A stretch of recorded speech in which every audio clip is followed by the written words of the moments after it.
In this video, we're going to look at some of the building blocks of biological macromolecules and see how they are put together. Let's start with our most important class of biomolecules in terms of metabolism, which is proteins. Proteins are polymers that are made up of amino acids. Amino acids in this case are the monomers, and the ribosomes, which all cells have, join them together via dehydration synthesis to make a long chain, which can then fold into a functional protein. Proteins can also be broken down into amino acids, so this is reversible. This happens in your digestive system when you eat protein-rich foods. Enzymes cut the protein into its amino acids. We call this process hydrolysis, and therefore these enzymes are sometimes called hydrolytic enzymes. Next up, let's check out nucleic acids. This is a molecule of RNA, or ribonucleic acid. It is a long, unbranched chain of nucleotides. Nucleotides look like this: a phosphate group, a sugar, in this case ribose, and a nitrogen-containing base, in this case cytosine. And then they are joined together in a long chain by dehydration synthesis.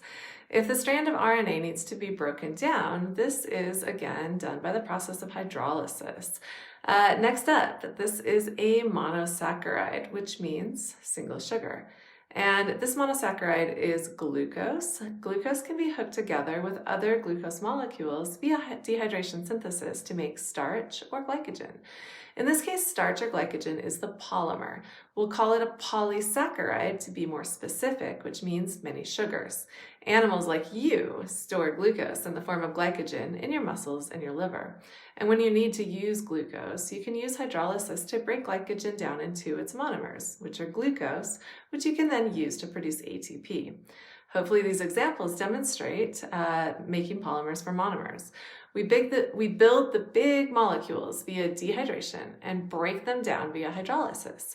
We also use dehydration synthesis and hydrolysis for some molecules that are not polymers. For example, if we want to put a fat molecule together, it's made up of 3 fatty acids and one molecule called glycerol. Look at these fatty acids. They're long hydrocarbon chains, hydrophobic, with a functional group on one end. Can you identify the functional group? It's a carboxyl group, a carbon attached to 2 oxygen atoms, one via a double covalent bond and one via a single covalent bond. And dehydration synthesis attaches these 2 molecules together, losing a molecule of water in the process. Now we do it 2 more times and the result is a fat. Last molecule, and it will look pretty similar to the last one. Let's switch out one of these fatty acids for a phosphate group. Now we have a phospholipid. This is a molecule that is a key component of cell membranes.